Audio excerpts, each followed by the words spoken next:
Bir gece düştün sen yuxularıma,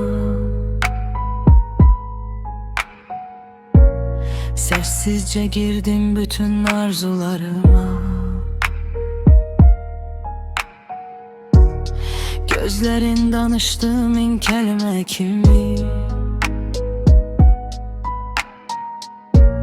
seni sevdi kalbim ilk defa kimi. Hayatım, nefesim, sen benim yolumsan, karanlık gecemde doğan bir ulduzsan. Geçsen de uzağa kalbimde kalarsan, sen benim en güzel hatiremsen.